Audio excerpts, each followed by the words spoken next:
একটা মেয়ে তার বাবাকে খুব সুন্দর একটা প্রশ্ন করেছেন। প্রশ্নটা কি জানেন? মেয়ে তার বাবাকে বলছে, বাবা, এখানে যে গাছটা আছে সেটা যদি পাশের বাগানে লাগানো হয় তাহলে কেমন হয়?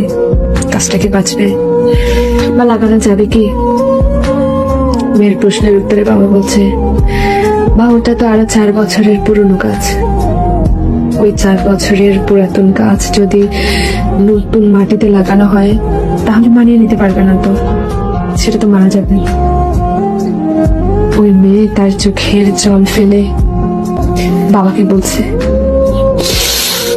তোমার আঙিনায় তো একটা চারা গাছ 20 বছরের পুরাতন হয়ে গেছে, সে তার সবকিছু ছেড়ে কিভাবে নতুন জায়গায় বাঁচবে বাবা? বাবা তখন একটু ভেবে চিন্তে উত্তর দিল,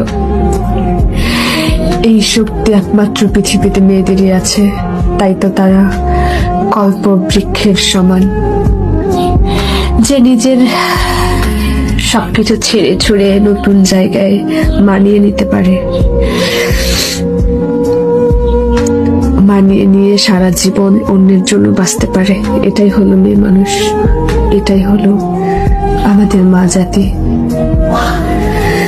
সেই প্রশ্নটার উত্তর শুনে মেয়েটা হাউ মাউ করে কান্না শুরু করলো, বাবাটাকে জড়িয়ে ধরে।